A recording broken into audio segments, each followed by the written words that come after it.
So welcome back to the AI Journal podcast. Today we're joined by Amy Peck and we're looking at everything on XR, VR, the world of the Metaverse. We watched your talk earlier, absolutely incredible. Day 3 of Web Summit. Can you give us a bit of a background to who you are, Amy? What's your story? How did you come up with EndeavorXR? And what you do, please? Yeah, absolutely. I jumped off into what I call the abyss of consulting after about 2 years at a company called Leap Motion, which was this tiny little peripheral that allowed you to control 3D assets on your laptop using just your hands. But our engineers, in their infinite wisdom, right when the Oculus DK1 came out, just duct taped it to the front of the DK1, and they strapped it on my head, and I could see my hands in this virtual environment. And I thought, this is amazing. And Leap Motion didn't really want to focus on enterprise, which is what I cared about. Yeah. So how did I start the company? Literally on my dining room table. I love that. That's a great origin story. So walk us through it. What was that? You've touched on it briefly there. What was that process like going into a VR company, an XR company? How did it all come about? How did this idea, you touched on it, but where did you actually see it, Amy? Where did it come about? Well, I was brought into Leap Motion by the investors because it was meant to be a consumer peripheral, but they thought, well, there's got to be an enterprise application for this. And it was once I had seen that combination of, really organic hand tracking in these virtual environments, and then at the same time talking with some of the largest companies in the world across every vertical. That's what was interesting to me, that it wasn't vertical specific. It's every time we put someone in the technology or we shared with them, just the basics of what it could do, they just started rabbiting on about all the use cases for their specific specialty. And I thought, there's something here. Yeah. And everyone was focused on games, and I was like this lone, kind of sad, boring person going to like materials handling conference. Let me tell you, you have not lived until you've been to a materials handling conference. I'm just saying. We'll not live then. Well, yes, we'll just not live. I'm giving you some of your life back right now. Thank so you. that was Appreciate a good pro tip. But yeah, and it was interesting because after a couple of years, and the gaming industry, it was still very much focused on gamers and really those who were early adopters. But then the industry kind of pivoted, and I talk about stumbling upward. I was just kind of standing there, and then all of a sudden it was like this light sort of shone upon me, and it was the angels sang, and there I was, and I just got very lucky. That's a hell of a kitchen table. Seriously, yeah, it was a very, very large table. Yeah. Where'd you buy that one from? We're getting that. Yeah. So what were the pieces that the companies were talking about from I call it a practical application for an enterprise? That were getting them excited and that showed you that there was a market and a product to be had and scaled? I think initially everyone's first reaction was around training. And so if you look at healthcare, there were all manner of ways, because they look at 3D data, but it's very, very difficult to look at patient scans. If you look at the way X-rays are, they usually have sort of slices, the DICOM, and then they put them all up. But now they could actually import that entire scan and look at it, explode it. They could even practice the procedure, then show that procedure to the patient so they really understand what's going to happen to them. So what I started to see was this kind of not just, it's going to solve one particular problem for one particular specialty, but there's really this economy of scale that it had touch points across multiple business units. I saw that in heavy industry, so being able to obviously train for things that are very dangerous and hard to train on, or equipment that you just don't have access to that much. And then this evolution has now gone from improving process, and I used to joke that I'd bet my fee that they would see double-digit improvement in whatever the outcome was going to be. Yeah. Thankfully, to date, I have not had to give up my fee because it's really that good, and I think that technology has to be that good to be able to interrupt people's workflow. Absolutely. You have to have a really compelling reason, and so that's kind of how I had the circuitous journey to where I am today. And who have you seen then? If you take the companies that you've worked with or seen something in the industry, where has been the best or one of the best applications to date where all those angels chorus together at the end of your kitchen table and what have you seen? Well, I do think education, but one experiment that was conducted in some in London and some in Spain was around children on the spectrum, and being able to kind of allow them to learn, especially children who are afflicted with Asperger's, because they have a hard time reading interpersonal cues from other people. But they've noticed something really interesting, which was that they could be in these virtual environments, and the children kind of intellectually knew that they were talking to avatars, and so they were able to make eye contact, which they have a really hard time with in real life. And so the net was kind of changing the outcome of their childhood. Yeah, that's a weird one. Because they're able to teach them how to interact with people. Yeah. And Better communication. And if they just have a little bit better experience as a child, where they're, children are kind of mean. I mean, let's just be honest. Yeah. We don't know any better. And then just if it improves that outcome, imagine how much better and how that will affect their entire lives. And if you sort of extrapolate that into an education system that lives in virtual environments, that actually the book Ready Player One talks about, but the film really didn't. Imagine an entire generation of children who grow up just learning with children from around the world, where they get to experience other culture, but not politics, right? Because they're not bringing their politics in because they're too young. Yeah. What would the impact be? And those are the kinds of things that I find really exciting about what the opportunity is for the technology. Yeah. Gosh, no one left behind. That's that would be such an amazing thing. Yeah. And we always look at it as well. You said a thing that just touched on a real point to my heart, Amy, which is looking at it from the training purposes and the training and education, which is why the AI journal exists. But you look at it from, if you can connect these school kids to people on a global scale and don't leave it to when they get to 20 or 30 or 40 in a business environment, like you said, those skills are going to stay so ingrained in them, and I just think that's awesome to have that kind of way. So off the back of that, I'd love to ask you, Metaverse is being talked around a lot at the moment. We've had some big announcements, Facebook, we've had other companies now showing that they're delving into it. Nike, I saw a Wall Street Journal article saying about what they're doing in the Metaverse. Where do you, from a top level view and what you're doing, where do you see it going and how do you see it helping? You touched on training, but what are the kind of key things you're thinking when we sit back this time next year? What do you think is going to happen in the next 12 months, Amy? Well, there's what I think is going to happen, and there's what I hope is going to happen. Yeah, Those are two different things. Two key questions. Today they are. But I think what's going to happen is I think a lot of companies are going to steam in and try and carve out their corner. And I think it's important, and I think it's great that Facebook is willing to invest this amount of money to Zuckerberg has basically kind of given us a place on the map now. But we know that there are some challenges in terms of data, and what we don't want to become are virtual lab rats. And and this could be a real problem. He's saying we want to have an open and accessible metaverse. We'll see if that happens. But I think any company that's looking at it, the 1.0 version is, yes, build your space and think about the experience that you want your customers to have. NFTs are equally in this terrible hype cycle.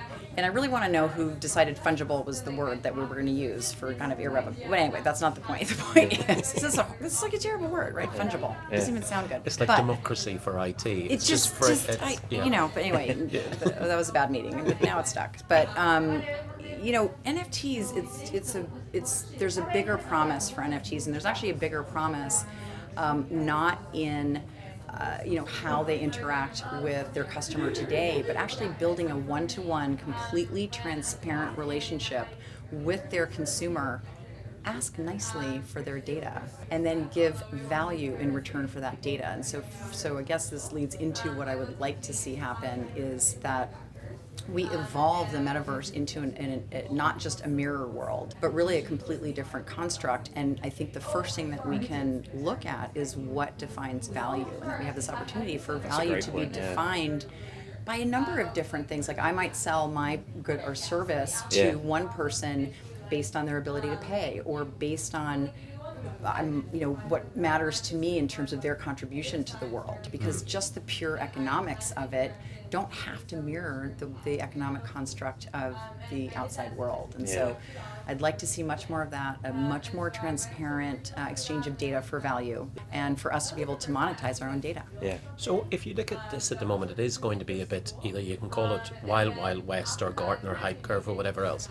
if companies are listening in and they're thinking of investing in this space and they're thinking of finding a partner, what should they avoid, and then what should they look for as well? Because I guarantee, like most tech, a lot of people are going to be very disappointed in the first winter of this before they hit pay dirt and the angels sing for them. Yes, you touched on something that is very near and dear to my heart, and but without sounding kind of negative about it, I think you have to, whenever the new technology comes out, and it happened with XR and AR, there's a lot of people that just see an opportunity and they plant a flag in the ground.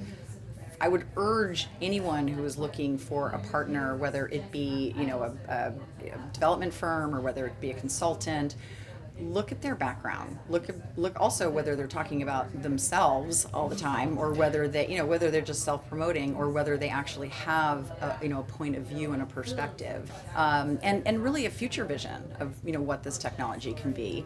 And I think for companies, also have a bigger vision. Like, don't just go steaming in. My concern with NFTs, and again the Wild West, is that I think there will be a backlash, because if it's just going in and it's this sort of money grab opportunity, I think that will have a very negative impact on brands over the next several months. And the other danger is they are not going to see the ROI that they think they are, and then the purse strings shut. So it is bad for the industry as well. So I think we have to go in eyes wide open, and again, it has to be about the user experience. Like, what do you want your customer to experience? Commerce will come. Believe me, this is going to be 10x the economy of the real world. Don't worry about it. It's all coming.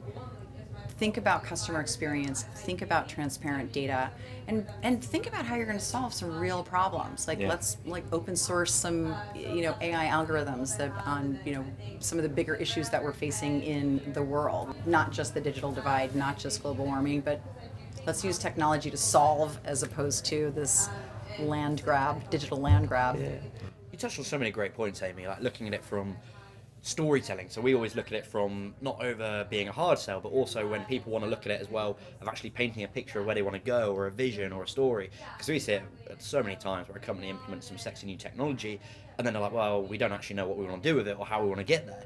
How important would you say it is with VR and XR, and now it's kind of become a bit more normalized to talk around it and people really want to get engaged with it? How important would you say the communication is behind it, and making sure that you're getting the right messages out? Because personally, there's been some examples, not naming any names, where they didn't do it too well around the data security side, something we've mentioned. How important would you say that side is to it, to make sure that the message sticks with the user experience and the users and what it can actually deliver? Well, I love that you said storytelling, because I think that, it's just doing like banner ads in in VR. It's just so horrifying. Buy our product right in front of you. Oh my gosh, that would be the worst possible use case. And I think that, again, it's this notion that we can also move to this everyone as an influencer, not about kind of rising above, right, and being this, it's like me, but just like, oh wow, I love the shirt you're wearing. I'm gonna make a little quick note about it. The brand is actually going to give you a microtransaction automatically. It doesn't have to be 17 levels, that it's this like grand pyramid scheme, right? But just like if you directly impact a sale because it's a product that you like, and then I see you interacting in the world, and I get it. I want to buy that for my son. I can see that kind of a construct being really interesting. But the storytelling piece, think about, I always use the example of a Game of Thrones, right? And you can do this as a brand story too. But I mean, if you take the entire series of Game of Thrones, and it just happens in real time, and instead of a director giving you this linear story about what happens in what order, what if you just created the world and you let people explore and follow the characters that they wanted to carry? It's much more like a game construct, and then they could record their version of how they saw the story. The director or the producer, whoever, could say, oh, this is what my intent was. And then you could have these multiple kind of storylines, and people start to really then become part of the story, or they experience it in a different way. And I think brands should do the same thing, right? Absolutely. Take someone on a journey, but give them agency. And then let them interact with your product in a way that isn't preachy, or taking their data and then manipulating them into thinking they need it to be happy, because they don't. That goes back to your value and then the co-creation bit. So if organizations are listening in, Amy, and they're turning around and going, right, I'm now sold on this idea, the concept, the rethinking, the reimagination of the value chain and what we do, how would you recommend they get started? Apart from what we said a moment ago, is find someone reputable they get started with. But what should they do to learn those initial lessons that sometimes can be blinking painful as well? Yeah, that's a great question, because I think that there's this, there's this urgency, right? But it's false. The metaverse isn't really even built yet. Yeah. Don't say that. It is. You've just destroyed a whole conference. It is going to be an everlasting evolution, and it's not just going to be a purely digital environment. It is going to be this blending of the physical and digital. Hopefully not the way it was presented in hyperreality. I don't know if you've seen that video, which is frightening, but that we will have filters and levers to be able to see what we want to see when. But be thoughtful about going in. Like, don't just steam in and feel like you have to build your corner of the metaverse. But when you do, it should be open and accessible. It should be interoperable, and you should be able to pick it up on your phone and then go to your laptop and then go into maybe even a physical manifestation of it, and then go into VR or even AR. And you should be able to move kind of seamlessly through all of them. And there should be ways for you to have your avatar kind of be a portable identity that would move from one experience to another. Yeah. And we all have to think about how to do that. Yeah. And it's going to follow somewhat from a technology standpoint. Like, we have some network standards, right? So we can piggyback on those standards that have already been built in the way that we construct the metaverse. But it should really just be this kind of massive, growing, beautiful digital layer that we can come in and out of at will. Yeah, I love it. It's going to be such a cool era, isn't it? So it's in its infancy. Like, people come to us and they say, well, what's going to happen with AR in 10 years? I'm like, well, it's still in its infancy. Like, what we're actually going to achieve with it, how we're going to apply it. And I was testing out the Google glasses. They kindly sent me a pair to review and do a whole video on it. And it's back to your point. You could just start picturing and seeing, and as soon as I had that, I just knew what I could do with it. And I was thinking, I can do this, I can do that, I can do this, and my head just started exploding. It's an incredible area, and I feel like we could touch on so much more. But where can people find you, Amy? What can they find out about you? What's got going on at the moment? Well, I'm most active probably on LinkedIn, so that's probably the best place to reach me, as long as you're not selling me offshore development services or lead gen services. I'm sorry to say that, but that is, I get this about 90% of my mail these days. It's a nightmare, isn't it? It's a little tricky. It's tricky for me to find the people I want to talk to. Imagine what they were doing when they have VR. They were coming to you through a VR screen trying to sell. That would be an interesting picture, won't it? Exactly. But we have a really, really horrible website that I actually built on that same dining table, but it's getting updated, so that will be EndeavorXR.com. Yeah. Which I'm going to now make it my mission to get it updated before this goes out, so I'm not just horrified by it. I do many, many, many things well. Building websites is not one of them. Yeah. So, but I do my best. Well, you've got to start somewhere, so exactly. That's the best thing. You can't go somewhere you want to be unless you start. So I love it. And really want to say thank you, Amy, for joining us on the podcast today. One of our favourite topics, XR, VR, AR. I'm obsessed with it personally, and I've learned a lot just in this short time with you. So really appreciate you joining. My pleasure. Thanks so much for having me on. Thank you very much indeed.